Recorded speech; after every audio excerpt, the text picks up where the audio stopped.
En el nombre del Padre, del Hijo y del Espíritu Santo. Amén. Oración de abandono.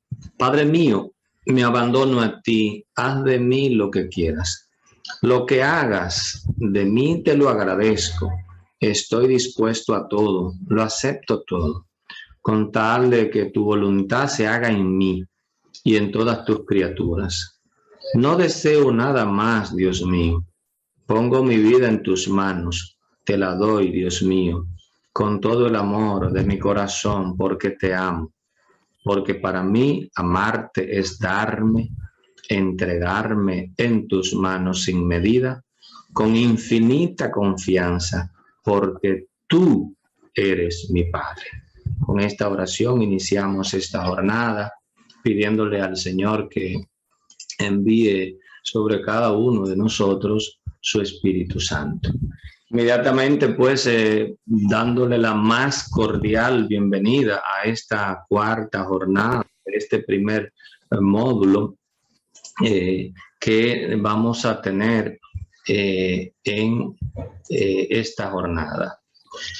Nos va a acompañar el licenciado Carlos Pimentel, a quien agradecemos de plano pues sus aportes, el tiempo que ha separado para nosotros de su apretada agenda, nos podemos imaginar. El licenciado Carlos Pimentel es abogado, egresado de la Universidad Autónoma de Santo Domingo, UAS, postítulo Transparencia y Lucha contra la Corrupción de la Facultad de Ciencias Jurídicas de la Universidad de Chile, maestría en Defensa y Seguridad Nacional de la Escuela de Graduados de Altos Estudios Estratégicos, maestría en Derecho Electoral y Procesal Electoral en la Universidad Autónoma de Santo Domingo, pendiente de tesis. También es egresado del programa de la Organización de Estados Americanos, OEA, para la promoción de los gobiernos abiertos en las Américas. Tiene experiencia en la gestión pública, con experiencia en los temas de gobierno abierto, función pública, contrataciones públicas, múltiples contribuciones en el ámbito de políticas, normas y propuestas legislativas para la administración pública, experto en el monitoreo e implementación de políticas de la gestión pública y reforma del Estado. Se ha desempeñado en función pública, así como en organizaciones de la sociedad civil dominicana. Ha sido parte del Comité de Expertos de Seguimiento a la implementación de la Convención Interamericana contra la Corrupción de la Organización de Estados Americanos, OEA. Fue experto investigador del Mecanismo de Reportes Independientes de la Alianza de Gobierno Abierto.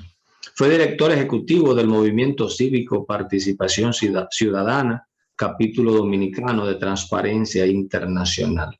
Actualmente es el director general de la Dirección General de Contrataciones Públicas, DGCP, y director ejecutivo del Gabinete de Transparencia, Prevención y Control del Gasto, coordinador del Gabinete de Compras Sostenibles.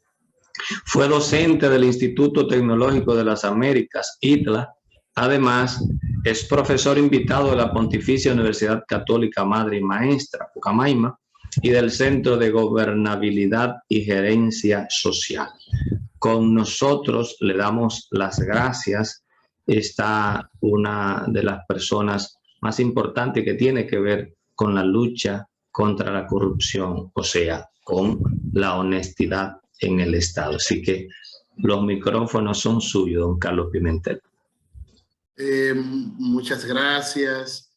Muy buenas noches a todos y a todas.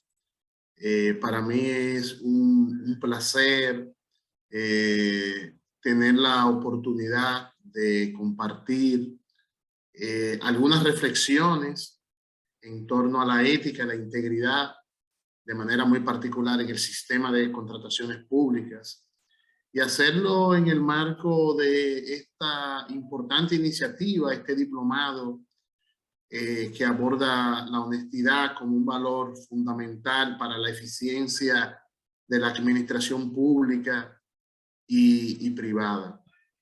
Me parece que un espacio de formación como este permite tener reflexiones, un diálogo constructivo entre quienes tenemos la oportunidad de compartir, de reflexionar en torno a un valor tan fundamental y tan necesario desarrollar, fortalecer y sembrar en nuestro carácter, en nuestra cultura, independientemente de las tareas, de las responsabilidades o competencias que podamos tener. Creo que uno de los valores importantes de este diplomado es precisamente tener un abordaje sobre esta temática desde una perspectiva de lo público y lo privado. Y cuando tenemos un abordaje de esta temática de lo público y lo privado, pues las contrataciones públicas se convierten en un eje fundamental de la reflexión, porque precisamente las contrataciones públicas de bienes, servicios u obras es el área donde interactúan con mayor nivel de profundidad, con mayor nivel de riesgo de conflictos, de conflictos de interés y de intereses económicos en juego, son precisamente las contrataciones públicas. Y por eso, en el día de hoy, quiero compartir con ustedes algunas reflexiones que van desde una primera parte, algunas miradas como introductoria que pueden marcar cuál es la visión que tengo del abordaje de la ética y la integridad en el sistema de contrataciones. También quiero compartir algunos datos del sistema de contrataciones para que podamos fijar cuál es la dimensión de lo que estamos hablando, cuáles son los volúmenes que se transan en las adquisiciones de bienes, servicios y obras. Y además de esto, voy a compartir algunas herramientas y acciones que estamos impulsando desde la Dirección de Contrataciones Públicas que buscan generar sistemas, instrumentos, mecanismos para garantizar la integridad. Y eso sí me gustaría compartirlo con ustedes, algunos mecanismos novedosos, en algunos casos usando tecnología, en otros utilizando ciencia de datos, en otros utilizando herramientas y programas que tienen algún nivel de desarrollo en el sector privado, pero que no habían llegado al sector público, y en algunos casos, pues la República Dominicana está desarrollando experiencias novedosas que no existen en la región para garantizar en la administración pública y en el sistema de contrataciones, garantizar niveles de integridad. Esa va a ser un poco la agenda que voy a compartir con ustedes. Entonces, a manera de introducción, cuando hablamos de ética e integridad en el sistema de contrataciones, yo estoy entendiendo que estos dos ejes constituyen pilares fundamentales en la función pública. Ambos tienen la particularidad que están llamados a garantizar la credibilidad de la administración. Y la administración, cuando aumenta y genera mayores niveles de credibilidad, pues genera mayores niveles de legitimidad de las acciones del gobierno, mayores niveles de confianza en las acciones del Estado.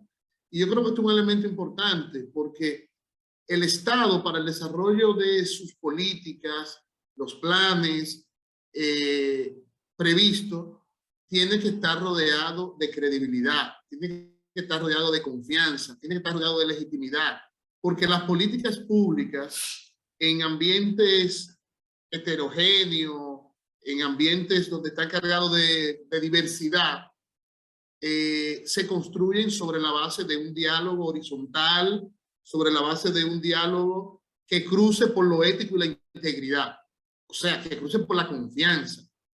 Por eso yo entiendo que la ética y la integridad, como pilares fundamentales de la función pública, que garantizan legitimidad, credibilidad, confianza, son imprescindibles, entonces, para establecer un conjunto ya definido de valores de los servidores públicos, de los colaboradores de la administración pública.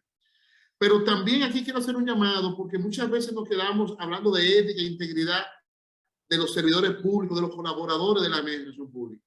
Pero nosotros tenemos que decir que para garantizar la confianza en el sistema, en la administración pública, en el sistema de contrataciones, tenemos que hablar de ética e integridad de los servidores públicos, de ética e integridad de los oferentes, entiéndase, de las empresas micro, pequeñas, medianas, grandes, que interactúan con lo público, y tenemos que hablar de la ciudadanía también. Con esto quiero decir que la integridad y la ética en la administración pública y en el sistema de contrataciones está indicada, está pivoteada por tres elementos: servidores públicos, oferentes y ciudadanos. Y aquí yo me atrevería a decir, por mi experiencia ya en los años y tanto en la Dirección de Contrataciones Públicas, que llegó el momento de generar y prestar mayor nivel de atención en la promoción de la ética y la integridad en el sector privado. Eso no quiere decir que prioricemos uno y otro, ni quiere decir que uno tiene que estar por arriba de la mirada de otro, sino que debe haber una mirada integral, una mirada que permita tener una valoración mucho más holística. Servidores públicos, oferentes y la ciudadanía, que se conozca esos principios, valores, que se respeten y que se promuevan, porque hay que promover esos valores y principios a todos los niveles de una perspectiva transversal, integral, multidisciplinaria, para que lo podamos sembrar en una nueva cultura de relación de lo público con lo privado, y que permite entonces poder discernir, diferenciar claramente lo que favorece el interés colectivo y lo que solo beneficia a unos cuantos en detrimento de la mayoría. O sea, tenemos que tener una valoración, una clara articulación de valores y principios vinculados a la ética y a la integridad, que cruza por tener el carácter y la determinación de saber cuándo actuamos, cuándo tomamos decisiones que favorecen el interés colectivo, o cuándo lo pudiéramos estar haciendo que solo benefician a unos cuantos en detrimento de la mayoría. Porque cuando hablamos de corrupción, cuando hablamos de enriquecimiento ilícito, estamos hablando de la acumulación originaria de capitales de una minoría en detrimento de la mayoría de la población. Entonces, las contrataciones públicas, vista como una política pública, y yo digo más que esto, las contrataciones vistas como una política pública, pero como el principal instrumento que tiene el Estado para cumplir sus fines. No hay forma alguna que el Estado pueda cumplir sus fines si no es base de una coherente, firme, articulada política pública de contratación que parta desde su esencia en las contrataciones vinculadas al desarrollo y al interés colectivo. El Estado, para poder cumplir sus fines, tiene obligatoriamente que comprar, tiene que contratar bienes, servicios y obras. El 32% del presupuesto, más o menos, está destinado para la adquisición de bienes, servicios y contratar obras. Por eso digo que es el principal instrumento que tiene el Estado para poder cumplir sus fines. Ahora, teniendo claro cuáles son esos fines. Y sus fines son no solamente lo que están en la Constitución, sino sus fines son su esencia, su razón de ser, que es garantizar el derecho de la gente, garantizar la vida digna de la gente. Entonces, necesitamos un sistema de contrataciones que esté sobre la base de bases éticas firmes, sobre la base de un sistema de integridad que al mismo tiempo permita contrataciones ágiles, eficientes y de calidad. Aquí estamos trayendo varios componentes. Estamos trayendo el componente de una mirada de las contrataciones sobre la base de una mirada ética e integridad, una mirada de desarrollo para garantizar derechos de la gente, y al mismo tiempo una mirada que se inscribe desde la perspectiva estrictamente de la mirada gerencial, de la eficiencia, de la agilidad y de la calidad. Por eso, desde la Dirección General de Contrataciones, nosotros estamos promoviendo insertar en todas las normativas, políticas, instrumentos y desde una perspectiva conceptual en la administración pública, el concepto de valor por dinero. Valor por dinero referido de que el Estado no está obligado a comprar por comprar. El Estado no está obligado a comprar lo más barato. El Estado tiene que comprar lo que requiera, lo que necesita, de la calidad que lo requiera y al precio mucho más justo. De manera que podamos adquirir bienes, servicios y obras de calidad a precio justo y que puedan responder de manera oportuna a la necesidad de la población, tanto de la perspectiva ética como de la perspectiva también precisamente de la honestidad de los involucrados, de los que están involucrados, que son indudablemente una pieza esencial. Entonces, hasta ahora, lo que hemos planteado es una dimensión amplia vinculada a las contrataciones, de una perspectiva de la ética, de la integridad, de una perspectiva de una mirada de desarrollo, de una perspectiva de las contrataciones como garante de derechos y obviamente de una perspectiva, de una mirada de la dignidad humana, que al final pudiéramos resumir todo esto, que nosotros estamos hablando de contrataciones, como me enseñó alguna vez un maestro llamado José Armando Tavares, me hablaba de las contrataciones como un eje fundamental para construir el bien común. ¿Y qué es el bien común? Una mirada de la ética, de la integridad, de los derechos, de la dignidad de la persona, de una puesta en común y sobre la base de preservar siempre el interés colectivo. El interés colectivo para las adquisiciones de bienes y servicios que se devuelvan en derecho a la población. ¿Por qué? Porque el Estado, para poder garantizar los derechos de salud, de educación, de vivienda, de agua potable, de alimentación, de los derechos fundamentales de la población, obligatoriamente lo hace a través de planes y políticas. Y para elaborar, ejecutar e implementar esos planes y políticas, obligatoriamente hay una contratación. Entonces, visto así, las contrataciones públicas constituyen un componente central, estratégico de la actividad del Estado. Y esto es muy importante para mí porque la conversación, la narrativa vinculada a las contrataciones en la República Dominicana se ha quedado limitada y se ha quedado reducida a un discurso único anticorrupción, que es un discurso que tiene razón de ser, que es un discurso que la historia nos indica que tiene suficientes razones, porque el área número 1 de corrupción en la República Dominicana ha estado vinculada a las contrataciones públicas, de manera muy particular a las construcciones de obras públicas, y además porque el origen de la normativa de las contrataciones de la República Dominicana surge precisamente de una mirada de los organismos internacionales que en ese momento tenían una agenda anticorrupción, o por qué no, de una imposición de la firma de Derek Kafka del Tratado de Libre Comercio. Pero ahora lo que le estamos proponiendo es que reforcemos esa mirada de las contrataciones con una perspectiva anticorrupción, pero también que podamos insertar una mirada desde la perspectiva ética, pero no desde la perspectiva ética con una concepción filosófica de Kant, sino de una perspectiva ética que nos conduzca, que nos pueda introducir en una mirada de cómo podemos desarrollar una plataforma de contrataciones sobre la base de la ética y la integridad que permita garantizar los bienes e insumos que necesita el Estado para garantizar derechos.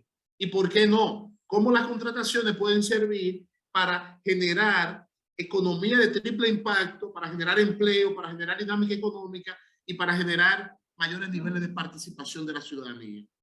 Lo que queremos decir es que las contrataciones son una herramienta esencial para el desarrollo social, para un desarrollo social con equidad. Son una herramienta fundamental para la lucha contra la pobreza y, claro está, para satisfacer las necesidades públicas. Los gobiernos en la región destinan importantes recursos a las contrataciones públicas para satisfacer demandas, para satisfacer necesidades de las personas. El Banco Interamericano de Desarrollo establecía un estudio que el 8.5% del Producto Interno Bruto total de América Latina y el Caribe, y aproximadamente el 30% del presupuesto nacional de los países de la región, están destinados a las contrataciones públicas. En el caso de la República Dominicana, estamos destinando alrededor de un 32%. Por ejemplo, yo voy a compartir con ustedes algunos datos de lo que son las estadísticas del sistema de contrataciones, y lo voy a hacer en el interés de que ustedes puedan tener una idea de la dimensión del sistema de contrataciones y de lo que ha estado sucediendo en el sistema de contrataciones de la República Dominicana.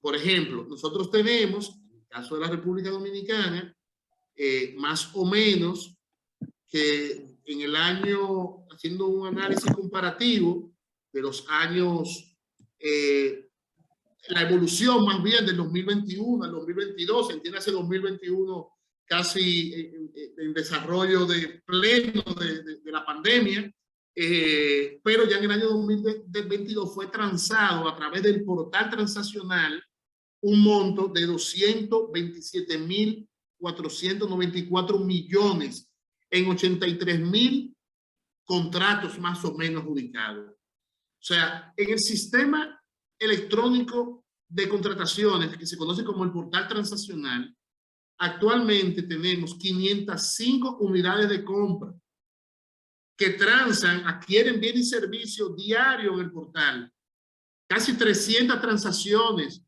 a través de las distintas modalidades de licitaciones, de comparaciones de precios, sorteo de obra, compras debajo del umbral. Estamos hablando casi de 300 procesos diarios, y el Estado tiene un poco más de 108.000 proveedores. Entonces, del 2001 al 2022, ¿qué vimos? Un aumento significativo, un incremento interanual de un 70% en relación a los montos adjudicados del 2001 y el 2022, representando, desde mi punto de vista, mayor nivel de transparencia al gasto público. ¿Por qué? Porque tenemos más transacciones a través de un sistema electrónico que garantiza la trazabilidad, que garantiza la ruta, que garantiza mayores niveles de transparencia, porque todos los procesos son públicos y deben ser públicos y deben estar colgados en el portal, porque garantiza mayores niveles de participación y porque garantiza mayores niveles de competencia en igualdad de condiciones. De hecho, hay que decir, y probablemente lo vamos a ver más adelante, que hemos tenido en estos 2 años un incremento de la participación en los procesos de contratación del Estado Dominicano. O sea, más empresas están participando en los procesos. Pero también, cuando vemos la distribución de los adjudicados, poder decir que el año pasado tuvimos un 41% de cumplimiento en cuanto a las adjudicaciones a la MIPYME.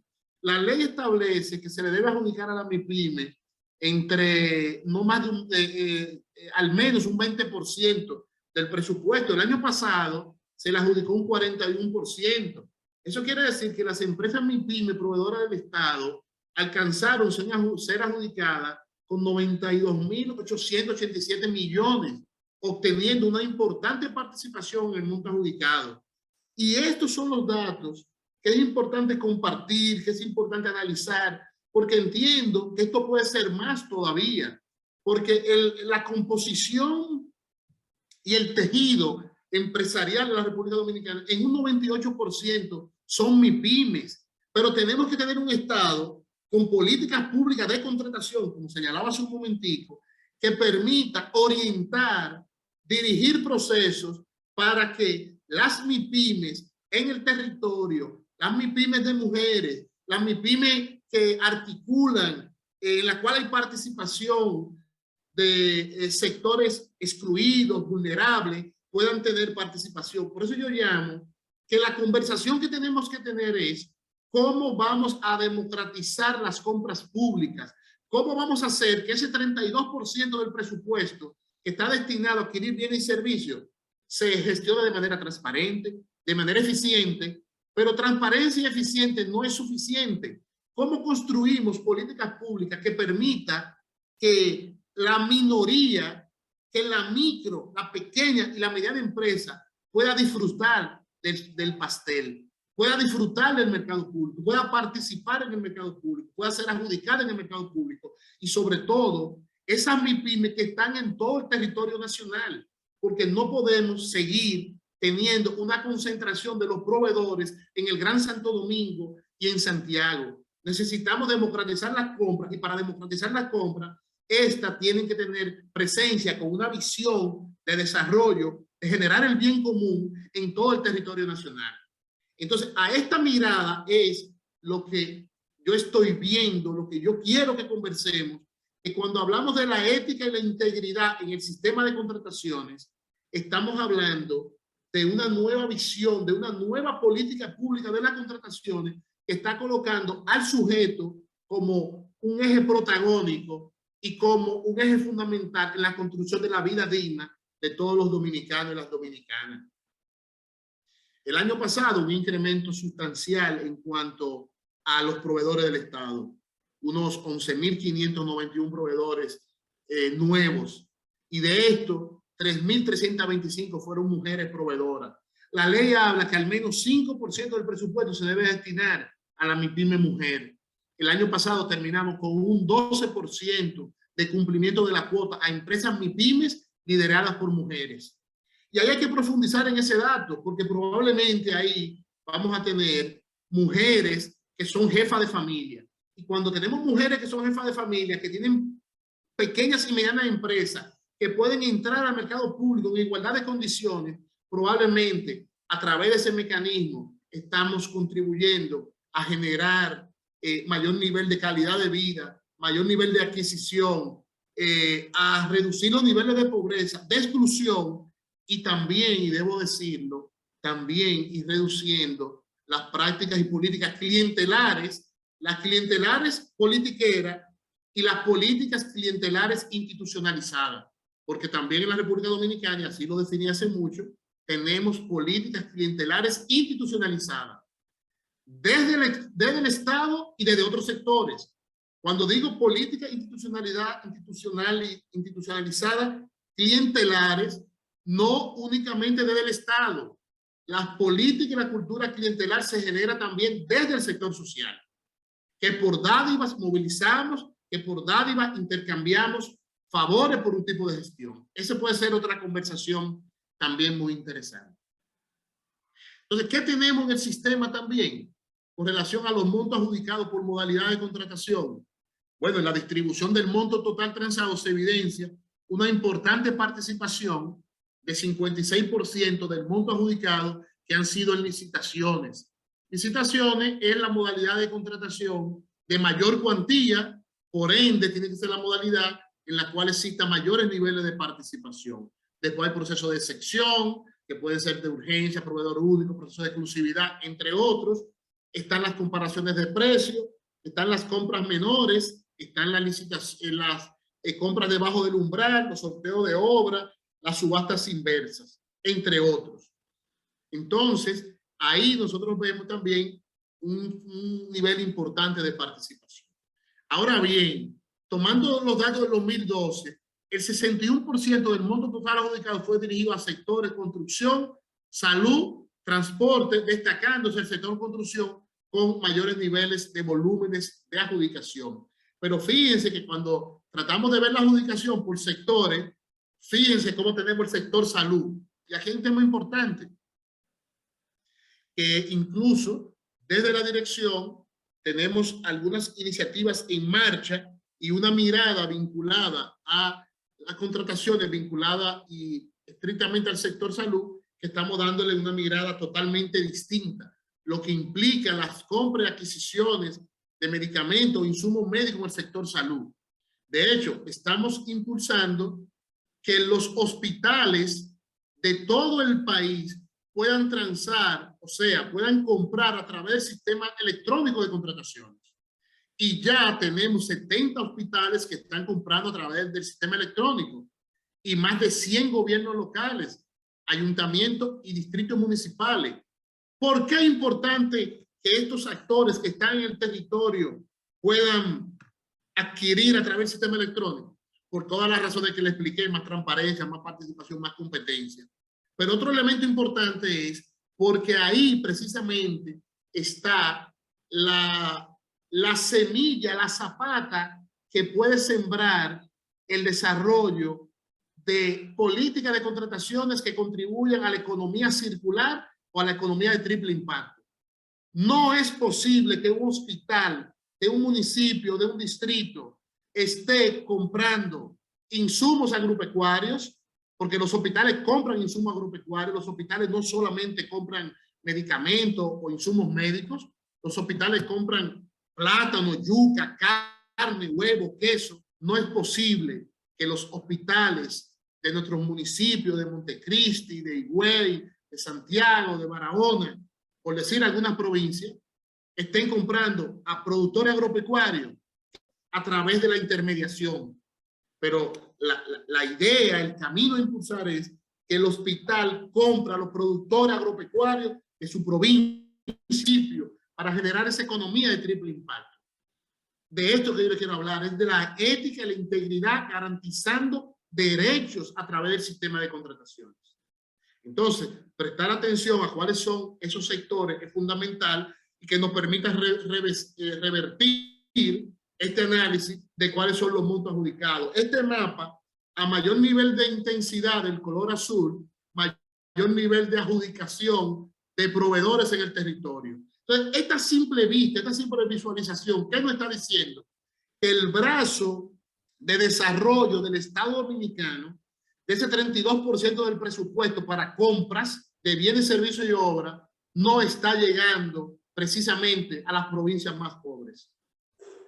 Entonces tenemos una oportunidad que tenemos que desarrollar, porque no podemos tener un sistema de compras que permita implementar todas las políticas de transparencia, de eficiencia, y que no logre superar e insertarse en una dinámica de cambiar, de transformar las relaciones y las condiciones de vida de los dominicanos.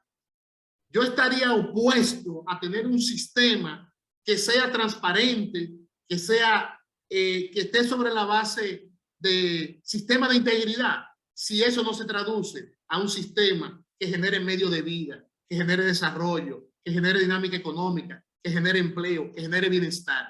Por eso, cuando yo combino la ética y la integridad en el sistema de contrataciones, yo estoy hablando de construir por el interés colectivo y construir para el bien común. Por eso, nosotros tenemos que analizar toda esa perspectiva, todos esos datos que tiene el sistema de compras y contrataciones del Estado Dominicano, los distintos procesos, cuáles son los que más se adjudican, cuáles son los que no. Esos son distintos procesos de licitación, el incremento de las MIPYMES. Tenemos que seguir promoviendo que más micros, pequeños empresarios se desarrollen, se formalicen, sean proveedores del Estado. Y también tenemos que mejorar, tenemos que extirpar uno de los males que impide, obstaculiza, disminuye la participación de las MIPYMES en el mercado público. Y es que el Estado paga tarde. El Estado paga tarde, y no es verdad que una MIPYME va a tener interés, confianza de transar con el Estado cuando tenemos un Estado que puede durar 2 y 3 meses para pagar. En el mejor de los casos puede durar hasta 6 meses. Y hay 2 razones fundamentales por las cuales el Estado paga tarde. La primera está íntimamente vinculada a la corrupción. Y es el mecanismo más perverso e histórico que se ha utilizado en la República Dominicana, que incluso en el pasado condujo lamentablemente al suicidio de jóvenes empresarios y jóvenes profesionales, que lo llevaban a un nivel de endeudamiento y lo ahogaban financieramente y no le pagaban precisamente para llevarlo a unos niveles de chantaje y extorsión para pedirle un 10, un 20, un 30% para sacarle su pago. La lentitud de los pagos del Estado está vinculada a la corrupción. Por un lado. Y por otro lado, y también lo debo decir, que a veces la lentitud no está vinculado a la corrupción, sino está vinculado a una burocracia estatal que es lenta, es una burocracia que no permite mayores niveles de eficiencia, por múltiples razones que la pudiéramos analizar, desde el tema de la profesionalización de los servidores públicos, desde un tema de llevar mayores niveles de eficiencia, desde capacidades gerenciales, hasta la ausencia de políticas, procedimientos, o hasta por la incoordinación a nivel del Estado. Y alrededor de esto hay algunas iniciativas que se están desarrollando y que tenemos que impulsarlas con mayores niveles de prontitud, porque tenemos que reducir los tiempos de pago. Porque las contrataciones inician cuando hay una convocatoria que una entidad del Estado quiere un bien o servicio, pero hasta que no se entrega el bien, servicio u obra y se paga, todavía está inconclusa. Es más, iría un paso previo. El primer paso de la compra pública es la planificación. Y el último paso es recibir, bueno, y recibir lo que compramos, de la calidad que compramos y por lo que pagamos. Y después pagar. Y hago énfasis en esto porque varios de los casos que me ha tocado trabajar vinculados a la corrupción en contrataciones públicas y algunos de los que le hemos entregado al Ministerio Público era precisamente que se contrataba, pero nunca se entregaba lo que se contrataba. Y le hago un paréntesis para hacerle una anécdota de un caso vinculado al plan social. Cuando empezamos a analizar este caso y a investigar, la verdad que yo tenía un dolor de cabeza, porque yo no entendía cómo un pequeño grupo de proveedores siempre era adjudicado. Pero cuando yo analizaba toda la documentación, toda la papelería de esa contratación a primera vista, a primera impresión, estaba hecho todo muy bien. Yo le llamo la corrupción de la legalidad, porque hay corrupción, enriquecimiento ilícito en la ilegalidad. Pero hay uno que es en una aparente legalidad. Este era uno, que se cumplían todos los procedimientos formales de los procesos de contratación y siempre se adjudicaba a 2 o 3 proveedores que de verdad era que sus ofertas eran las más baratas.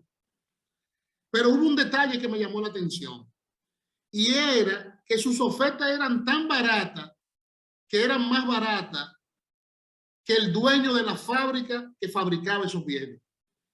O sea, ellos, su oferta para vender aceite, por poner un ejemplo, al plan social, era más barato que el que fabricaba aceite. Y eso me llamó a mí la atención y digo, pero Dios mío, ¿y cómo la oferta va a ser más barata que el propio dueño de la fábrica? Que el dueño de la fábrica, si participaba en el proceso, no tenía forma de ganar porque esos proveedores ofertaban más barato.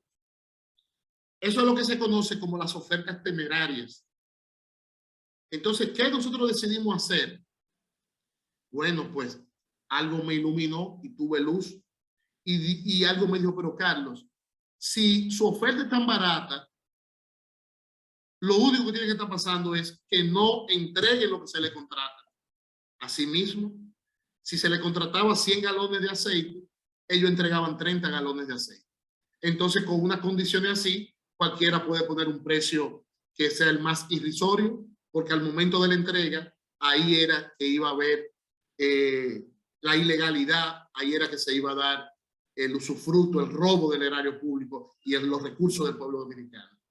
Por eso yo digo, insertar principios, valores, mecanismos para controlar las contrataciones, hasta ahora he identificado que debe partir de la planificación para evitar la improvisación, para evitar la discrecionalidad, porque la improvisación y la discrecionalidad son el caldo de cultivo de la corrupción. Pero también tenemos que insertar en todo el ciclo de la contratación, incluyendo la contratación, la recepción del bien o servicio o obra y el pago también. Tenemos que estar atentos al pago, porque fíjense que ya hemos recibido y al momento del pago hay una cultura de extorsionar, de dilatar el pago para que el proveedor tenga que entregar el 20, el 30% para que le salga su pago. Ahora, yo le puedo afirmar a ustedes que no hay forma, no hay mecanismo alguno que conduzca a un acto doloso o de corrupción en las contrataciones públicas que sea realizado por un solo actor. No hay forma que un solo servidor público se pueda enriquecer de manera ilícita. Todos los casos que he trabajado, que he tenido conocimiento, siempre involucra a más de un servidor público. Por eso siempre en la tipificación de los actos de corrupción está la coalición de funcionarios. Pero también, como digo esto, debo decir que en contrataciones públicas, los actos de corrupción generan una mancuerna, un vínculo entre lo público y lo privado. No hay forma que solo desde lo público se genere un mecanismo de enriquecimiento de lo público si no es con la participación del sector privado. Y lo he visto tanto que en una ocasión creo que tuve un acto de desesperación por tanto ver y por tanta información que llegué a decir públicamente, y lo repito y lo sostengo, que alrededor de algunas instituciones vinculadas a programas de alivio a la pobreza, funciona un cartel de proveedores como pirañas detrás del presupuesto nacional. Entonces, si nosotros debemos actuar y debemos impulsar sistema de transparencia, de integridad en las contrataciones, tenemos distintos mecanismos para hacerlo. Nosotros, desde la Dirección General de Contrataciones Públicas, pues elaboramos un código de ética e integridad del sistema de contrataciones.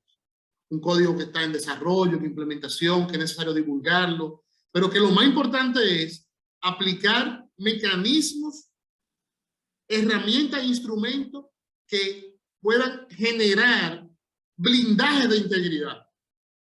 Yo hace mucho partí que el blindaje de integridad parte por al menos 4 elementos. Primero, un trabajo estrictamente vinculado a insertar en el seno de la sociedad, en la familia, valores, principios de honestidad, de integridad, en la familia como primer paso, en la escuela, como mecanismo de conducir a la interiorización de esos principios. Y quien no logre interiorizar en su carácter valores éticos que le permita actuar de manera correcta ante situaciones determinadas, que así es que llegué a definir la ética. La ética es la forma de actuar tu carácter ante situaciones determinadas. Y todos los días, los ciudadanos, los colaboradores y colaboradoras del sector público, tenemos dilemas éticos. Se nos presentan dilemas que ponen a prueba nuestro carácter. Y por eso fortalecer e interiorizar esos valores y principios va a permitir que ante todos esos dilemas y ante la presión social que ejerce hacia un modelo de tener, hacia un modelo de acumulación, para sustituir un modelo del ser, tener la fortaleza para resistir, porque podemos tener ciudadanos, personas, un carácter hasta los 10, 20, 30, 40, 50 años, pero lo necesitamos para toda la vida. Y por eso es la interiorización, para que ese carácter y esa forma de ser ante situaciones determinadas esté firme. Y son muchos que se le presentan a los colaboradores, porque tenemos un sector privado que interactúa con ellos, que está presionando, que está actuando para quebrantarlo, para romperlo, para buscar aliados, no para ser amigos, sino para buscar cómplices. Entonces, eso hay que trabajarlo. Pero también tenemos que tener un sistema importante de control. Un sistema de control que aquel que no puede actuar con carácter sobre la base de principios éticos, pues que los mecanismos de control puedan servir de manera previa para evitar el despilfarro de lo público. Eso es fundamental. Y bueno, el tercer elemento es que aquel que no desarrolló el carácter, aquel que violó los controles, se tiene que encontrar con un sistema de consecuencia implacable. Por eso es que nos involucramos, mucho de lo que estamos aquí hoy en este diálogo, nos involucramos en una demanda del fin de la impunidad, porque corrupción existe y existirá en todos los países, mucha o poca, pero no hay un país que escapa a la corrupción, mucha o poca, grande o pequeña. Ahora lo que no puede haber es un país con niveles de impunidad. Por eso debe haber consecuencias. No tuviste carácter, no interiorizaste esos principios en la familia, en la escuela, violaste los mecanismos de control y las normativas, pues un sistema de consecuencias que genera un ejemplo. Y era necesario en el país devolver la confianza. Y falta mucho más todavía de que ese sistema de consecuencias funcione, porque llegó un punto que se deterioró tanto ese sistema que llegamos a tener un sistema de complicidades. Y lo digo así porque los órganos que tenían responsabilidad de prevenir, de investigar y de sancionar los ilícitos y la corrupción fueron parte de ello. Y por eso no es casual que miembros incumbentes de los órganos de control, de la Procuraduría, de la Contraloría General de la República, de la Cámara de Cuentas, son parte de procesos judiciales en el día de hoy. Llegamos a ese nivel de descomposición. Y por eso, mientras se avanza, se promueve toda una agenda de cero impunidad, de lucha contra la corrupción, de transparencia, es fundamental este rol y este impulso que desde la Iglesia en este año se ha comprometido con el tema de promover la ética y la honestidad, de promover insertar estos valores. Entonces, desde ese código de ética en las contrataciones públicas, pues nosotros hemos identificado funciones de ese código: plasmar el carácter, la identidad de la institución, fortalecer la confianza, la reputación, los valores, los criterios para tomar decisiones. Porque eso es lo que se hace en la administración pública, en el sistema de contrataciones. El servidor público toma decisiones a nivel de la unidad de compra, a nivel de los peritos, a nivel del encargado de compra, a nivel del órgano rector. A nosotros, como Dirección General de Contratación Pública, nos toca tomar decisiones. Decisiones a veces que no son agradables, no son buenas. Suspender el registro de proveedores de 268 funcionarios, donde hay ministros, directores, alcaldes, regidores, senadores, diputados, no es una decisión agradable, pero es una decisión justa, es objetiva y es legal. Y eso lo hemos hecho.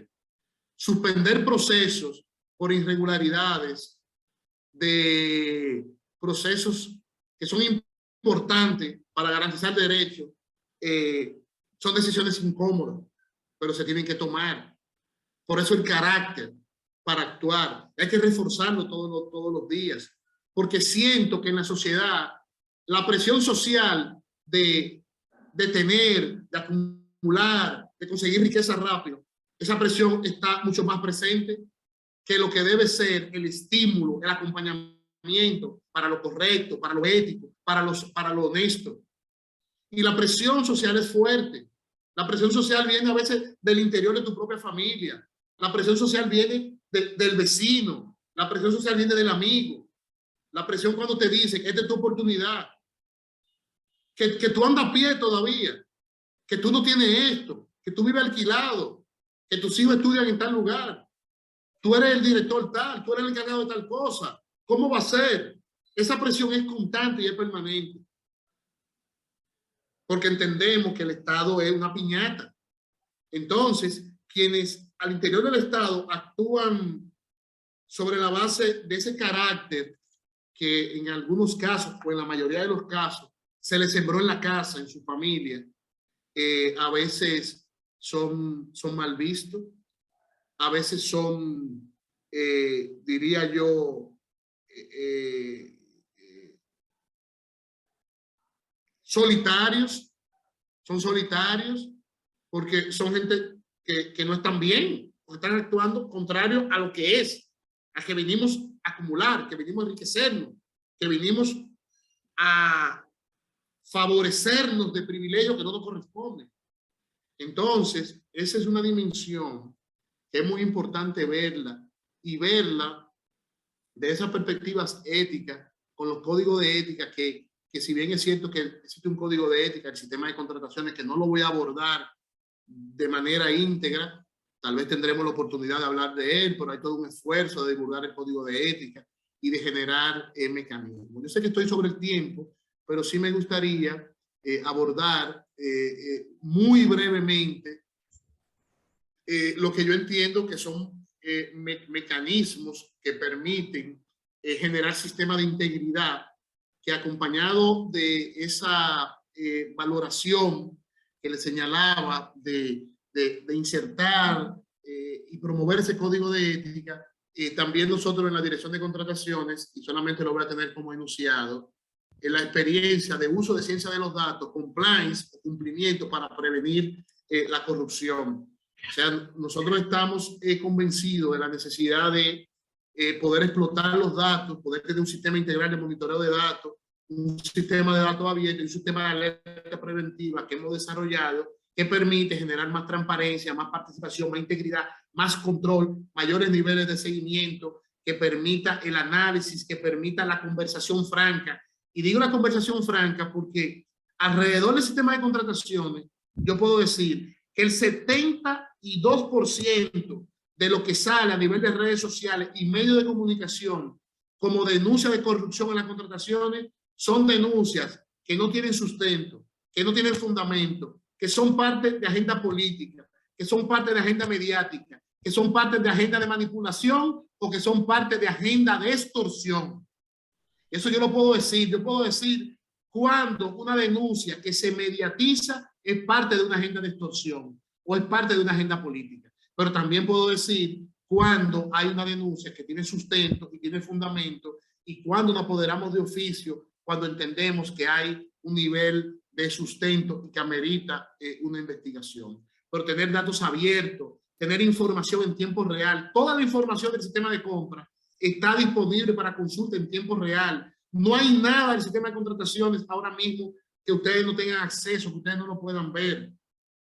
Pero también cómo hemos desarrollado ese conjunto de alerta y cómo hemos desarrollado una práctica de compliance en el sector público también, que genera de manera muy novedosa, garantiza eficiencia, efectividad, estándares, impulsa normas, políticas, gestiona los riesgos y de manera muy particular, y con esto ya concluyo, algo que hemos insertado en el sistema que es muy importante. Hemos insertado en el sistema de contrataciones la debida diligencia. ¿Qué significa eso? La debida diligencia. Para nosotros, que el Estado tiene que conocer con quién contrata. Asimismo, como la banca tiene interés de saber quién deposita, quién inyecta recursos en el sector financiero, el Estado tiene que saber con quién contrata, porque las contrataciones son una vía de lavado de activos, porque las contrataciones es un mecanismo utilizado para el enriquecimiento sin causa. Entonces, insertar la debida diligencia en las contrataciones es fundamental. No basta con la evaluación de ofertas técnicas y económicas. Tenemos que saber con quién contratamos. Y hemos interceptado falsificación de documentos, hemos identificado falsificación de registro de proveedores, de registro mercantil, hemos registrado falsificación de títulos universitarios. ¿Por qué? Porque hemos orientado para que se verifique la documentación. Y en algunos casos hemos enviado esto a la Procuraduría cuando se trata de falsificación de documentos públicos. Con esto lo que quiero decir es la integridad del sistema. Incluye y tener claro que en él interactúan tres intereses. Hay dos que yo tenía muy claro, que son los intereses económicos, interactúan en el sistema de contrataciones. También interactúan los intereses políticos. Esos no debieran interactuar, pero nuestra cultura política todavía coloca que los intereses políticos interactúan con los intereses económicos y se encuentran y a veces se desencuentran en el sistema de contrataciones. Pero el tercer interés que interactúa en las contrataciones, yo no lo tenía registrado hasta que asumí la función que tengo hoy.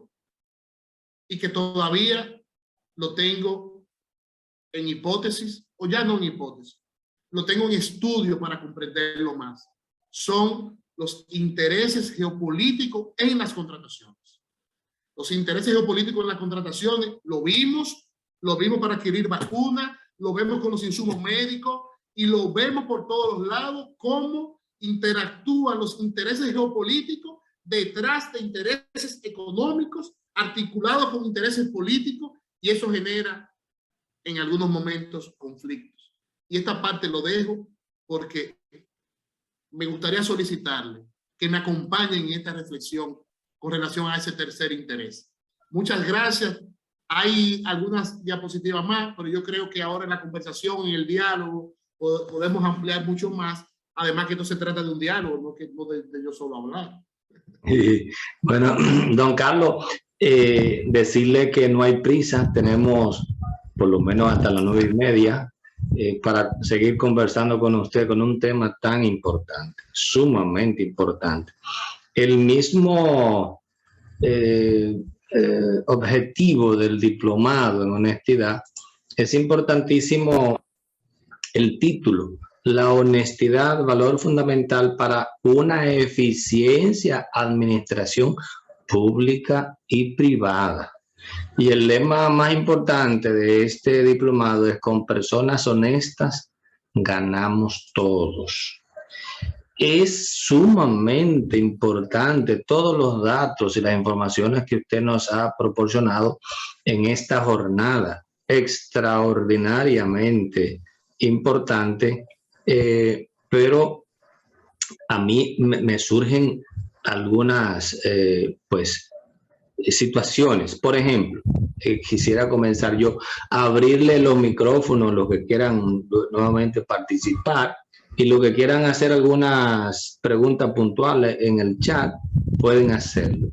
Don Carlos, este elemento de que la importancia de la educación y la familia, wow, mire, estamos ante el desmonte de una cultura. Monseñor de la Cruz Valdera hablaba del libro de la cultura del tigueraje de Dunker. Y esta cultura la tenemos en la sociedad dominicana. Y desmontar una cultura definitivamente se requiere alianzas estratégicas. La pregunta es, desde la Dirección de Compras y Contrataciones, ¿se tienen recursos? ¿Se ha planificado una alianza estratégica, por ejemplo, con el sistema educativo o con algunos otros actores que son muy importantes? Yo pienso en los medios de comunicación social, yo pienso en los contenidos de redes sociales, yo pienso en el contenido de publicidad de las mismas organizaciones. Cuando usted ve un anuncio de un producto que para esa empresa sabe que para vender ese producto promociona un antivalor, yo me pregunto, Dios mío, ¿cómo no se piensa en el bien social más que en el bien particular? Don Carlos, cuéntenos un poco cómo andan esas alianzas estratégicas, porque hay tres ejes: la prevención, el control y evidentemente la consecuencia. Ojalá que haya un esfuerzo mayor en la prevención que tiene que ver con esas alianzas. Por ejemplo, ¿cómo llegaríamos a la familia para trabajar toda esta prevención? Pregunto. Sí, ¿cómo no? Bueno, primero que sí, estoy totalmente de acuerdo. La necesidad de desarrollar una amplia articulación, coordinación sobre una estrategia o acuerdo base mínimo que permita permear todos los niveles de la sociedad dominicana. Pienso que debe ser una estrategia sobre la base de la integral, de una amplia participación sectorial que permita que cada sector juegue un rol fundamental y destacado. Creo que las iglesias tienen un peso importante y fundamental en esa tarea. Y creo también que el sistema educativo, obviamente, juega un rol importante con aspectos necesarios de retomar a nivel del pensum de la currícula educativa, contenido vinculado a la ética ciudadana, a la promoción de esos valores. Yo no recuerdo, porque he estado distante del tema del sistema educativo, pero yo no sé si al fin se incluyó de nuevo aquella materia de moral y cívica que era en algún momento existía en la currícula, que en un momento fue eliminada. No sé si se habrá incluido nuevamente, pero es un tema fundamental, porque yo recuerdo que existía esa materia, moral y cívica, y a alguien se le ocurrió que eso había que eliminarlo, que eso era algo transversal. Y yo siempre digo que todo lo que es transversal, cuando viene a ver se queda, y parece que eso se quedó. Desde la dirección de contrataciones, por nuestra función y nuestra competencia, tenemos niveles de acuerdo y trabajo con varias universidades del país, con el interés de promover la profesionalización de los servidores públicos que permitan pues lograr ese nivel de eficiencia que se requiere en la contratación. Yo creo que tal vez esta conversación pueda ser tan oportuna como para impulsar ese amplio movimiento de coordinación bajo esa sombrilla de la promoción de la honestidad en la vida pública. Y por eso decía que me gustaba el abordaje, lo público y lo privado, la sociedad en términos generales, y para poder tener un nivel de impacto e incidencia de un propósito tan necesario y tan ambicioso como revertir algo que entendemos que es cultural. Digo que entendemos que es cultural porque la verdad que yo me resisto todavía a asumir que la deshonestidad es un elemento cultural. Yo me resisto a eso. Porque, ¿y sabe por qué yo me resisto? Porque no es cierto que todos los dominicanos y las dominicanas somos deshonestos. Eso no es cierto. Por eso donde yo estoy, yo no acepto que utilicen y que todos somos corruptos. Yo digo, todos no. Aquí todos no. A mí sáquenme de ahí. Entonces, cuando asumimos que la deshonestidad es un tema cultural, nosotros estamos diciendo que todos los dominicanos asumen la deshonestidad como parte de su cultura, como asumen el merengue, el arroz, la habichuela y la tambora. Eso no es cierto. No es cierto. Yo creo que tenemos presiones, influencia, incluso hacia estímulo hacia la deshonestidad, o incluso referentes que se han construido, referentes de la deshonestidad que se han construido. Tal vez no podemos plantear construir otros referentes. Porque ¿cuál es el referente ahora mismo en el barrio? El referente en el barrio es el que tiene los tenis, José Armando que sabe de esa marca, el que tiene unos tenis que cuestan qué sé yo cuántos miles de pesos. Es el referente ahora mismo. Pero el jovencito en el barrio que está estudiando, trabajando, que está echando para adelante, eso no es referente. Entonces, ¿cuál es el modelo? O sea, el modelo que se ha construido y que se impone es la sustitución del tener por el ser, donde el tener vale más, una sociedad totalmente de consumo, es un modelo económico. Entonces, un modelo económico que conduce al consumismo, conduce al tener, pero no genera los medios para que tú tengas. Entonces, como no genera los medios para que tú tengas, te presenta al mismo tiempo un referente de aquel que sí puede tener sobre la base de la vía rápida. Y ese referente que te destaca. Entonces, yo creo que la conversación debe ser cómo desconstruir ese referente. ¿Cómo lo desconstruimos por otro referente? Y estamos hablando un referente en el barrio. Sí. Pero también podemos hablar cuál es el referente del éxito a nivel del sector empresarial. El éxito del referente en el sector empresarial es el empresario que más ha acumulado. Y casi siempre el que más ha acumulado y que ha acumulado menos tiempo no es el más ético. Casi siempre, por no decir siempre. ¿Y cuál es el referente político que tenemos?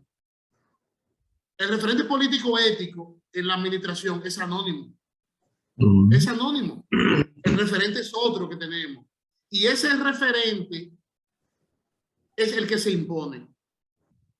Entonces, tal vez desde un abordaje del tema multidisciplinario, con una mirada sociológica, en vez de nosotros colocar el tema cultural, como nosotros colocamos desde una mirada de la antropología, cómo construir otro referente. Es una reflexión que solamente la expreso, la expreso sin ninguna reflexión previa, sino me surge en el diálogo. Sí, no, excelente, gracias. Gracias por la opinión y por el abordaje. Hay un comentario que puede que tenga alguna reacción de parte suya. Dice Juan Carlos Pupo Sayas, de una buena e integral contratación se vale también el buen futuro y desarrollo de la institución. Considero que la mayor responsabilidad que la tenemos nosotros, los adultos, los que estamos hoy al frente de las contrataciones e instituciones. La educación es básica, comenzando por el ejemplo, en todos los ambientes, casa, escuela, iglesia, trabajos. 3 puntos suspensivos. Sí, bueno, yo estoy de acuerdo, más que una pregunta es un comentario, estoy de acuerdo total con la parte final de que la educación empieza por la casa, la escuela, la iglesia, el trabajo. Yo creo que desde ahí es que tenemos que construir, sembrar esa mirada, ese referente que me refería hace un momento. Y ahí es el gran reto que tenemos por delante. Un reto que no es un imposible, sino más bien una necesidad. Y creo también que la mayor responsabilidad, obviamente, la tenemos quienes tenemos algún nivel de interés, sensibilidad, algún compromiso de construir, de construir una sociedad distinta, diferente. Y como yo digo, una sociedad distinta, diferente, una que garantice un estado de igualdad, de bienestar, sin entrar en aspectos de tipo ideológico. Porque muchas veces cuando entramos en temas de tipo ideológico, ahí empieza la diversidad y lo que genera la mayor nivel de atomización, pero un lenguaje hacia lo ético y lo íntegro y sobre esa construcción yo creo que es integrador, porque es una sociedad que necesita tener narrativa integradora, porque ya como demasiados aspectos nos dividen muchas veces en la narrativa, porque en el fondo a veces no hay nada. Y yo creo que es un elemento sumamente importante. Y ahí veía otro comentario, que veo que es de... El padre Zacarías. El padre Zacarías, que la educación ética en el Estado Dominicano, qué lugar ocupa y cuál ocupa ahora. Mira, yo pienso que en el Estado Dominicano, en términos generales, se necesita profundizar mucho más esa educación ética. No es suficiente, no es al nivel que desearíamos, pero no solamente a nivel del Estado, yo creo que a nivel de los distintos sectores, instituciones, no creo que la educación ética sea la que esté en la vanguardia. Ni lo está en el Estado, ni lo está en el sector financiero, ni lo está a nivel de la escuela, ni lo está en nuestras casas, ni lo está en la junta de vecinos, ni lo está en otras modalidades organizativas. Es insuficiente totalmente, y por eso el valor de esta conversación, cómo volvemos a la ética, pero también yo debo decir cómo volvemos a la ética no desde una reflexión filosófica o religiosa, sino cómo volvemos a la ética desde una perspectiva de la operatividad, de la interiorización y de la posibilidad de insertar en la práctica cotidiana. Porque yo creo que puede haber ejercicios de filosofar sobre ética, que es importante. Y es importante tal vez como base de identificación de la mejor manera de cómo trascender con los aspectos éticos en todos los niveles de la vida de la sociedad, pero no como un ejercicio académico, sino cómo llegamos más allá. Incluso tuve la oportunidad en algún momento de ser profesor de ética de estudiantes de 17, 18 años, y la experiencia fue muy rica porque cómo vamos a hablar de ética con estos jóvenes, y sobre todo cómo vamos no desde una perspectiva de la conceptualización, y cómo vamos desde una perspectiva de la comprensión del contexto histórico y de lo que esos jóvenes viven en su casa y en el barrio. Entonces ahí sí creo que es necesario poder tener a un amplio nivel algunas reflexiones de cómo vamos a educar en ética, o cómo vamos a llevar la conversación que permita interiorizar los principios éticos en la vida cotidiana de la gente, en un modelo económico que está promoviendo más el tener, más que el ser, y que hay una presión social permanente y sobre la base de niveles de exclusión y de desigualdad. En todo ese concepto y todo ese contexto, cómo nosotros nos insertamos con una conversación sobre la base de principios éticos. Yo creo que ese es un elemento sumamente importante. Veo a Lulú, que establece que podríamos creer que el Estado tiene interés en que la educación de estos valores sea un hecho, o debemos solo aspirarlo mientras tanto. Yo pienso que debemos aspirarlo siempre. Siempre el ciudadano o la ciudadana tiene que aspirar a vivir en una sociedad decente. Debemos aspirar siempre a tener un Estado que garantice derechos. No solamente aspirar, luchar para que sea así. Y no solamente eso, sino comprender que el Estado somos nosotros. Que el Estado no es un abstracto. Que el Estado no es una institución en sí misma. El Estado somos nosotros. Porque la ciudadanía, el pueblo, es el soberano. Y de ese soberano es que emana el poder. Y de donde emana el poder, se entrega a través del ejercicio del voto por representación para poder tener presidentes, diputados, senadores, alcaldes o regidores. Quiere decir que nosotros somos los que construimos el Estado, y de nosotros emana la autoridad. Y si de nosotros emana la autoridad, debemos siempre aspirar a lo mejor, debemos aspirar al bien común, y debemos aspirar a tener un Estado que sí esté a tono con esos intereses, y no por una aspiración ciudadana solamente, sino porque el acuerdo y el contrato social de los dominicanos y las dominicanas que está plasmado en la Constitución, eso es lo que establece. Y no podemos nunca desmayar, no podemos nunca perder el optimismo, llenarnos de frustración, sino siempre tenemos que levantar la bandera de la esperanza, de la dignidad, de la construcción colectiva, del interés colectivo. No seamos muchos, pero siempre pocos en toda nuestra historia, en la Primera República, en la Segunda, en la Tercera y en la Cuarta, que levantaron esa bandera, lograron transformaciones importantes. Tal vez estemos a la puerta de la construcción de la Quinta República, y para eso se necesita una ruptura, y a lo mejor la ruptura que se necesita es una ruptura de ética, de honestidad y de valores. Entonces es una forma de tener una reflexión en esa dirección. Y dice Moisés Reyes que la sociedad ha institucionalizado el mal proceder para tener. Totalmente de acuerdo. Una sociedad que premia el tener y lo estimula, y el ser no vale nada.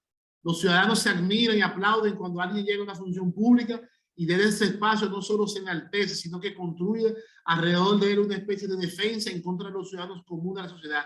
Totalmente, totalmente. Se entiende que cuando se llega a la función pública se llega a privilegiarnos, a enriquecernos, a favorecernos. Pero solamente te critican si tú no los favoreces a ellos. Solamente te critican si tú no los favoreces a ellos. Pero cuando tú asumes postura, y puedo hablar por mí, que cuando me designaron a la función, llamadas no sobraron de familiares y amigos. Familiares que te dicen, ayúdame, ayúdame en una botella, ayúdame que me nombre. Y yo digo, es que no, es que en la administración pública no hay ayuda. Y yo le digo, yo le decía, es que la ley establece que yo no puedo tener familiares en la institución que yo dirijo. Y pendejo fue lo menos que me dijeron. Tener familiares enemigos porque yo no lo he ayudado. Ayudado es que yo no le he dado un trabajo. Pero yo no le puedo dar trabajo porque los trabajos no se dan. El trabajo no es una ayuda, porque eso es clientelismo. Lo que sí tenemos que extirpar es la cultura del DAO, la cultura del clientelismo, porque esa cultura del DAO, el clientelismo, es la que genera esa presión social. Por eso yo decía que la mayor presión que tiene un colaborador son sus familiares primero, los vecinos, los amigos de los vecinos y los amigos de tus amigos. Y después de ahí, los actores con los cuales tú te relacionas. Entonces, ahí sí hay un tema que trabajar que tiene que ver con la cultura política. O sea, estamos hablando de ética y honestidad, pero ¿en cuál cultura política? En una cultura política del rentismo, del patrimonialismo y del clientelismo. El clientelismo político y politiquero y el clientelismo institucionalizado, que es el intercambio de dádivas, favores por algún tipo de beneficio o privilegio. Y eso en algún momento lo estudiamos a profundidad. Y se ve desde el Estado y desde el sector social el clientelismo también. Entonces, eso sí es un tema que hay que ver cómo se aborda. Porque por eso decía que para reflexionar de cómo impulsar la ética, la integridad al interior de la sociedad, no puede ser al margen del contexto. Tenemos que tener un buen análisis del contexto político, social, económico, del modelo, del entorno que se plantea. Pero solamente, perdón, don Carlos, solamente adicional que eso que usted acaba de decir, quita y pone presidentes y quita y pone partidos políticos. Totalmente. Por decir algo. Totalmente. Totalmente, ¿no? Nosotros tenemos un sistema político que tiene mayor ventaja, el que más puede invertir en la actividad política, en el financiamiento político, Claro. El financiamiento político público, el financiamiento político privado, el financiamiento político de los carteles. Y entonces, ese sistema, ¿qué puede parir? O sea, puede parir funcionarios que tienen compromisos, con quien financió su campaña. Claro. O sea, nosotros a veces decimos como nada que una persona en una comunidad pequeña para ser diputado tiene que tener 20 millones de pesos, por decir un número. ¿Pero y cómo? ¿Por qué? Y es como una inversión que se hace. Desde ahí empieza el problema. Desde ahí empieza el problema. Bueno, veo que un usuario, Ángela, dice, para poder mantener la ética y la integridad de nuestros jóvenes, que son futuro en el país, se debe trabajar desde la familia. Aunque el ambiente en el que se desarrolla influye, pero si tiene una base familiar y eclesial sólida, muy difícil tambalear. Totalmente de acuerdo. Y esta sociedad está preñada de ejemplos de ese tipo. Así es. Está cargada de ejemplos de jóvenes con formación en la familia, sólida formación en el seno de la iglesia, que se convierten en su mejor bastión para poder soportar esa presión del entorno. Totalmente de acuerdo. y tenemos que seguir fortaleciendo esas instituciones, esa institución de la familia y el rol que juega la iglesia. Y también la escuela debe estar llamada a jugar ese rol. Estoy totalmente de acuerdo y hay ejemplos de sobra de eso. Y lo he vivido, pero esos ejemplos se convirtieron en referentes. O son los héroes anónimos que tenemos en el barrio, los héroes anónimos que tenemos en la escuela. No, esos héroes anónimos o esos ciudadanos comprometidos tenemos que convertirlos en referentes. Porque ahora mismo están invisibilizados. Porque prevalece el otro referente y no ese. Entonces, eso yo creo que hay que trabajarlo. Veo el maestro José Armando, dice todo excelente, quizás sería interesante una anécdota de cómo usted se formó dentro del marco de la honestidad y la ética. Usted es un servidor público honesto y sé que sus bases familiares han sido fundamentales. Bueno, no me gusta hablar de mí, pero yo le puedo contar un poco mis orígenes. Yo vengo de una familia de padres profesionales, mi padre de un estrato muy humilde, que llegó a formarse en un hogar con mucho valor y principio, pero acompañado también de una formación salesiana. Mi padre fue de los miles de jóvenes que tuvieron la oportunidad de beber de la enseñanza del oratorio Don Bosco, que era un espacio para jóvenes humildes, de casos de recursos, jóvenes obreros. Mi madre tenía una posición económica más holgada, pero igual también estudiante del María Auxiliadora, formada también como en la iglesia, como salesiana. Ambos pues, se conocieron en la universidad. Mi padre es sociólogo fallecido, mi madre física, primera mujer física del país, un hogar de profesionales que invirtieron en la educación. Nosotros no tuvimos tenis ni cosa de marca, pero sí tuvimos educación en la casa, libros nunca faltaron, tuvimos una formación muy, bueno, estamos muy agradecidos de esa formación de la casa. La verdad que sí, y eso nos ha permitido pues transitar, seguir aportando en la vida, en la sociedad y tener un referente, tener un legado familiar que uno sienta que está poniendo su nombre en juego. Eso pesa mucho, eso es muy importante. Ese referente, todo el mundo debe tener un referente, cualquiera que sea. Yo tengo el mío y me pesa porque a mí me entregaron un nombre limpio. Yo tengo que mantener ese nombre limpio para mis hijos también, y eso yo lo veo así, pero hay gente que a lo mejor eso sería una reflexión un poquito como utópica, pero sí, esa es la realidad, y sobre todo una formación sin ambición. Yo creo que eso es lo más importante, sin ambición, que la riqueza no, yo le digo así, que no deslumbren a nuestros jóvenes, que las cosas materiales no sean su norte, que tengan otra satisfacción con cuestiones que no son materiales. Eso es lo que permite tener una trayectoria íntegra, una trayectoria de principio. Y sí, yo tuve una formación en libertad, pero en un régimen de disciplina en la casa, de muchas oportunidades, de mucho derecho. Vine a la función pública, y yo lo debo decir, yo estoy en la función pública no porque yo soy un militante de ningún partido. O sea, yo no soy dirigente, ni soy parte del PRM, ni soy parte del PLD, ni mucho menos. No estaba en mi agenda ir a la función pública. De hecho, cuando me invitaron, que me hablaron de asumir la dirección de contrataciones públicas, la verdad es que en más de 3 ocasiones me negué, dije que no estaba en mis planes, que no tenía interés en ir a la función pública. Me siguieron insistiendo, hice varias consultas, y debo decir que la primera consulta que hice fue a mi familia, a mis hijos, 10, 14, 16 años, a mis hermanos, a mi mamá, y todos coincidieron que no debía ir a la función pública. ¿Y ustedes saben por qué? Porque ellos entendían que yo ir a la función pública estábamos arriesgando mucho, que estábamos arriesgando un nombre, una trayectoria de honestidad que nos dejó nuestro padre. Esa era la reflexión.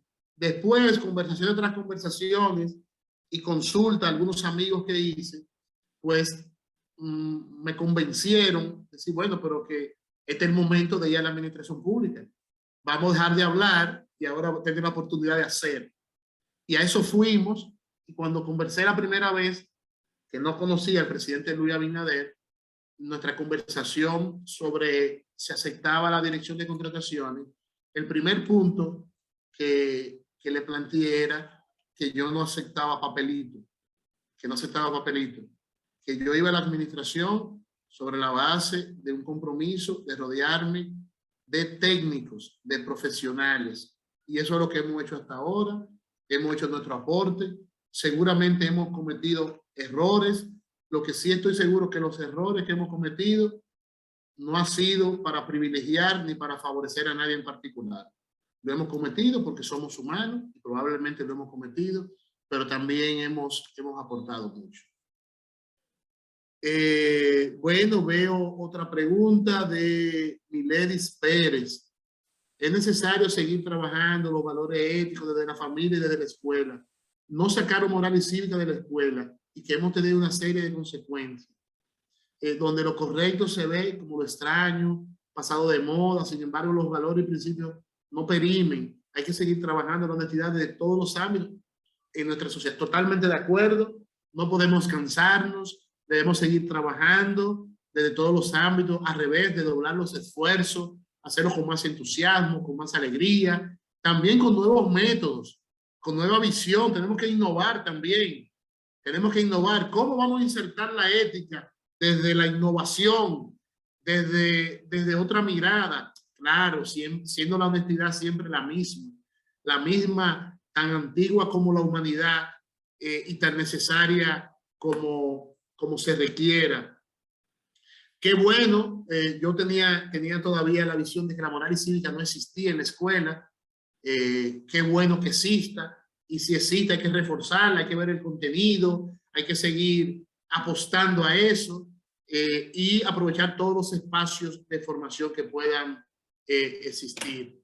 Dice Ángela Karina, es necesario seguir sin cansarnos, es fundamental, es necesario seguir y seguir, no podemos descansar, no podemos cansar, tenemos que seguir impulsando y dejando la antorcha a otro, porque la construcción de una sociedad distinta sobre la base de valores y principios no es una tarea a corto plazo, no es una tarea a mediano plazo, será a largo plazo.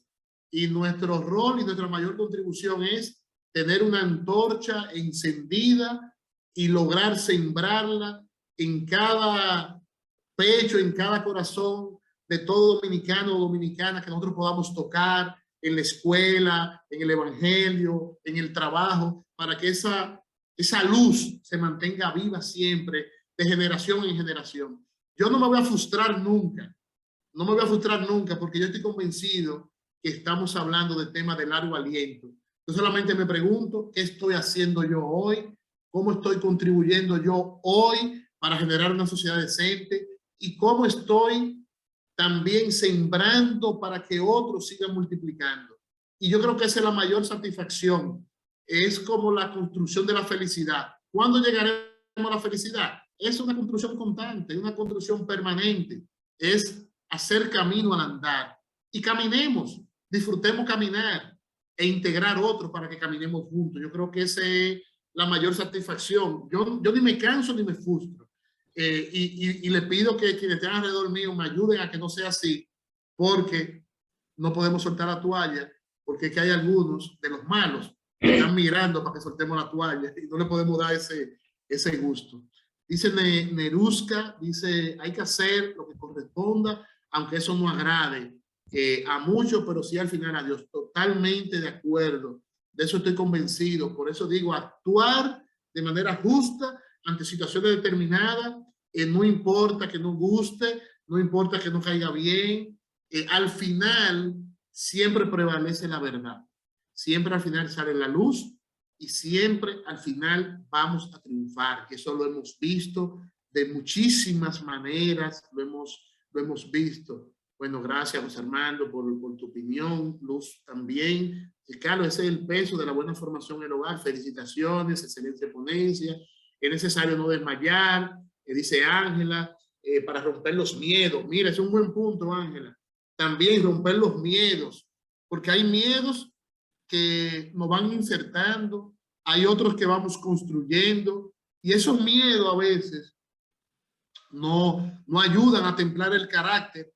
El miedo a veces a garantizar la subsistencia básica, la subsistencia mínima, los miedos de tomar decisiones ante entre comillas, ante la autoridad que delinque, ante la autoridad que hace lo incorrecto, ante la autoridad que no actúa de manera correcta. Sí, existen miedos.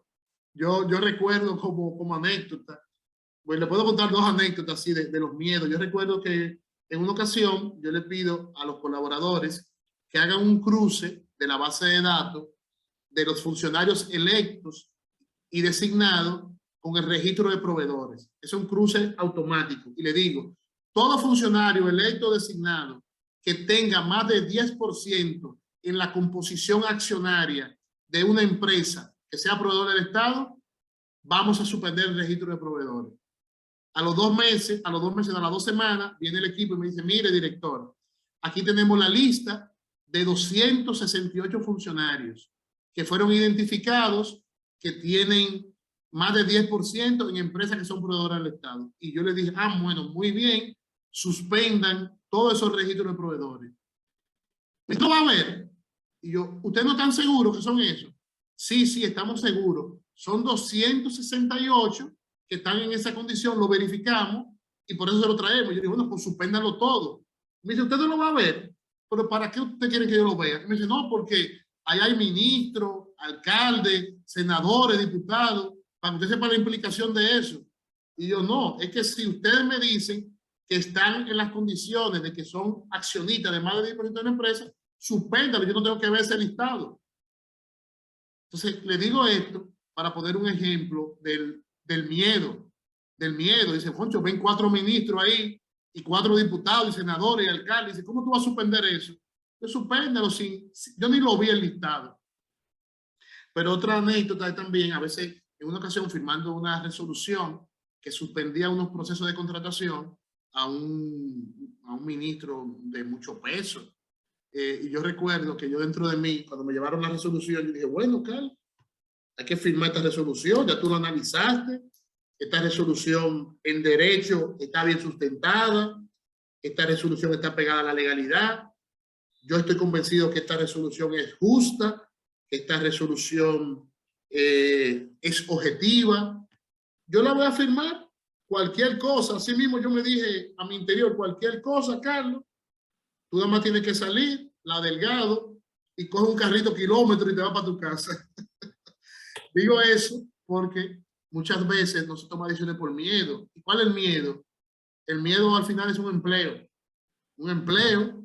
Y yo digo, bueno, si yo voy a perder mi empleo por actuar justamente, pues yo no tengo ningún problema. Y hay una guaguita ahí que yo salgo 3 esquinas en la Delgada, digo kilómetros, y me traen a mi casa y de ahí en adelante yo siempre le digo y le he hablado a mi amigo José Armando, digo, Armando, yo estoy preparado para arroz con huevo, no tengo ningún problema en eso.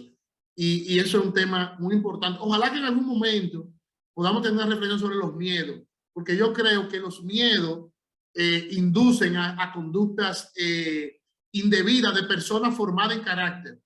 Los miedos. Dice Gloria, y que Gloria tenía la mano levantada hace mucho, pero escribió, dice Gloria, pienso que la deshonestidad no es parte de nuestra cultura. Yo estoy totalmente de acuerdo con eso, pero la sociedad se acostumbró a ser permisiva e indiferente y diría que de la indiferencia es un mal que nos ha invadido. Un juicio que lo comparto 100%, Gloria. Yo estoy convencido que la deshonestidad no es ni puede ser un tema cultural. Todos los dominicanos no somos deshonestos. Para que sea un tema cultural tenemos que decir que todos somos deshonestos. Mientras quede un dominicano que sea honesto, no es un tema cultural. Ahora, de que somos permisivos, sí. Somos permisivos tanto que a veces nos convertimos hasta en cómplices. Y nos hacemos indiferentes. Y algo que me gustó en una ocasión, que el presidente Luis Abinader me lo dijo en privado y una vez lo dijo en público también. Y dijo, yo voy a tener amigos, ahora yo nunca voy a tener cómplices. Y a veces nosotros entendemos que la amistad es una complicidad y no es así.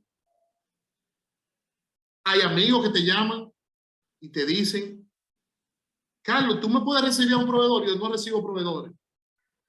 No recibo proveedores. Ni me reúno con abogados si tienen casos pendientes en la dirección de compra. Yo me reúno después que yo tomo la decisión. Si es que me reúno. Y lo primero que te llaman son los abogados amigos tuyos, los que estuvieron contigo en la universidad. Estoy totalmente de acuerdo con eso que señala Gloria. Cuando Germán hace un juicio sobre la reflexión, y ciertamente sí, tenemos que tener esa mirada desde la espiritualidad y que nos ayuda a ser honestos. El miedo debilita las acciones a realizar. Totalmente de acuerdo. Yo creo que en algún momento, y me encantaría tener una reflexión sobre el miedo, no como ponente, sino ser parte de un equipo que reflexione sobre cómo el miedo se convierte en un elemento que puede conducir a deshonestidad. El miedo de distinta naturaleza. El miedo de distinta naturaleza. La falta de consecuencias. Dice Gloria que le abrió paso a la diferencia. Totalmente.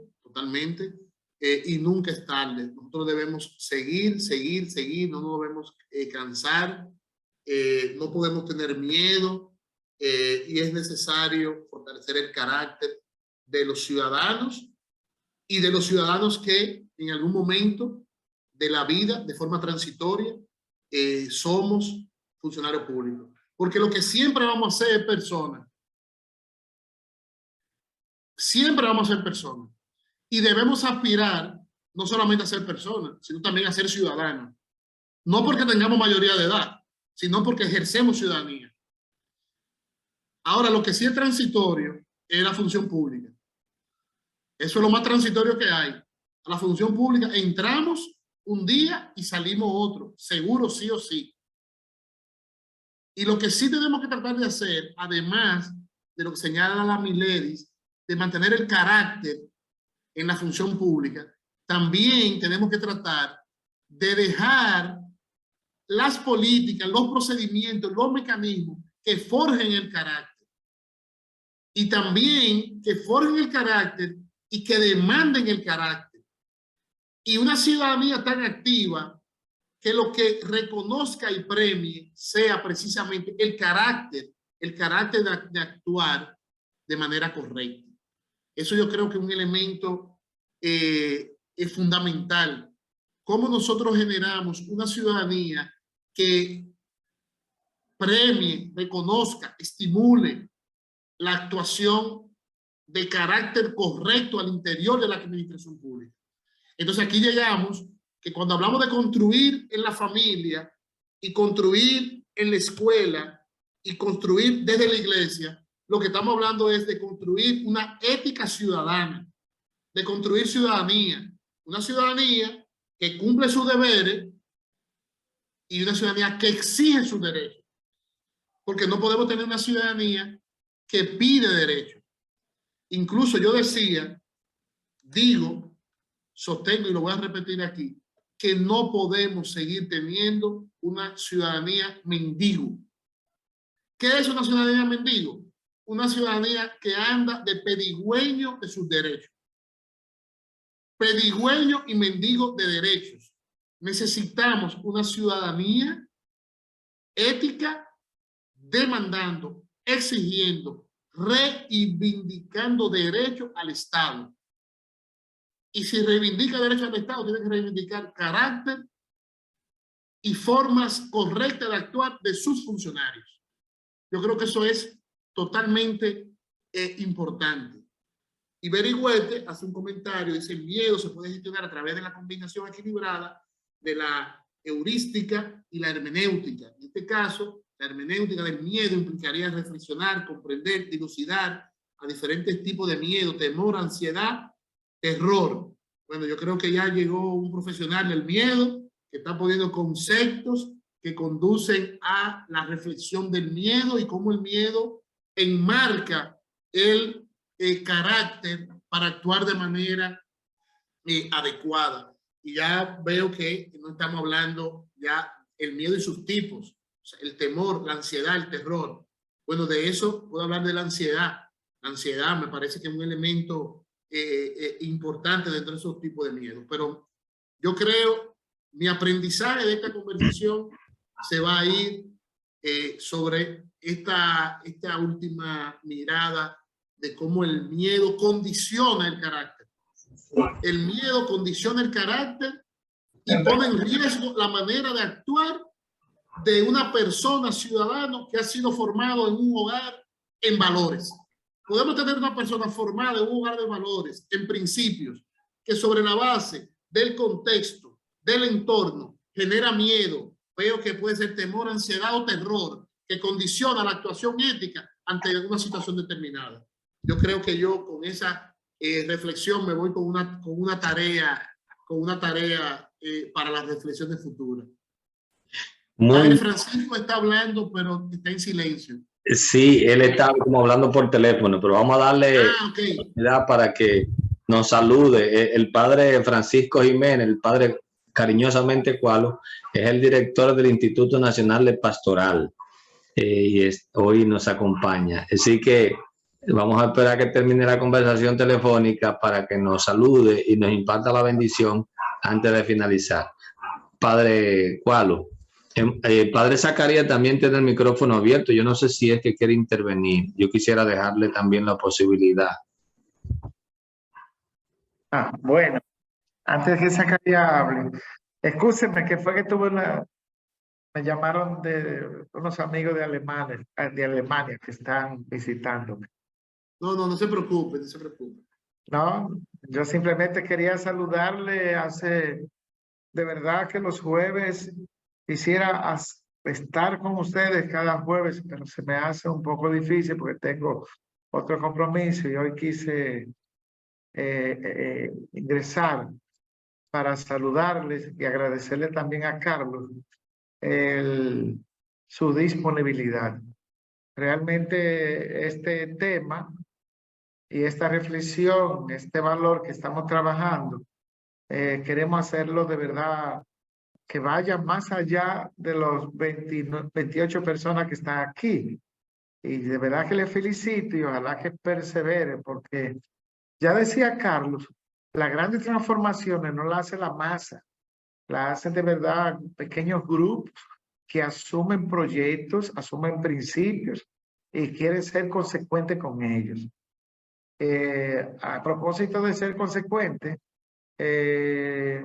junto a Carlos, yo sé que Carlos le ha informado, estamos tratando de hacer de verdad un gran compromiso por la honestidad en todas las esferas sociales de la República Dominicana. ¿Y cuál es el compromiso? Precisamente ir formando conciencias de que porque ya este valor, el punto de partida debe ser la familia.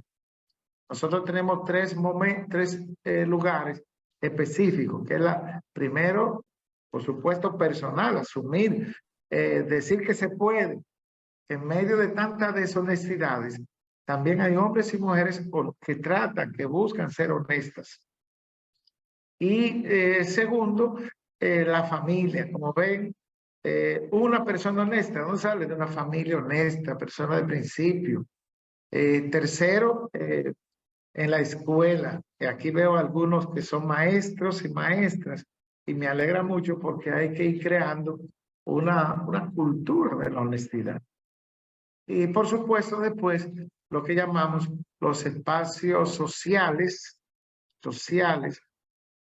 donde interactuamos con otras personas y llegar ahí a donde está Carlos, que aunque no nos guste, pero ahí tenemos que estar personas honestas en las instituciones del Estado, porque yo creo que no todo está perdido. Así que nada, mi felicitación, mi agradecimiento para ti, Carlos, por ese apoyo que nos está dando. Yo estoy en la conferencia del Episcopado Dominicano ahora porque tenemos un congreso teológico pastoral en el seminario que tiene que ver con esta temática.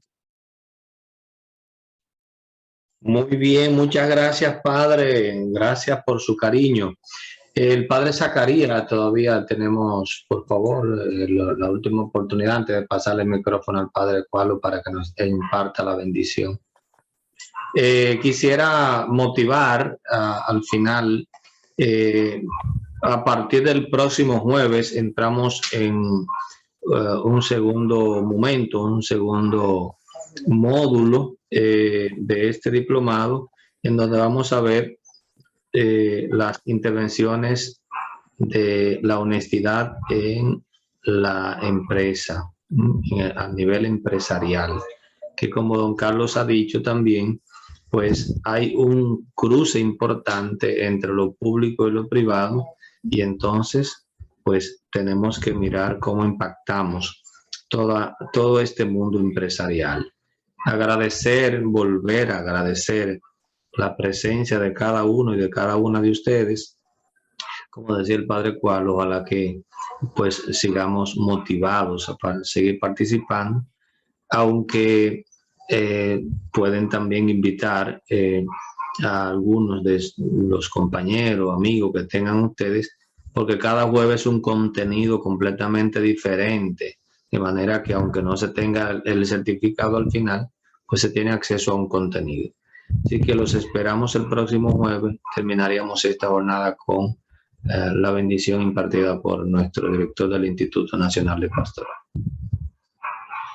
Pues pedirle al Señor que siga bendiciendo a cada participante de este diplomado, que siga bendiciendo a las personas que tratan de ser honestas en medio de la realidad en la que viven, esas tensiones, que bendiga a Carlos de manera muy particular, su trabajo que está haciendo al servicio de tantas personas, y que bendiga hoy también, que hoy es día de Francisco de Rosario Sánchez, hombre honesto, que bendiga todo lo del ministerio público, que hoy es su día.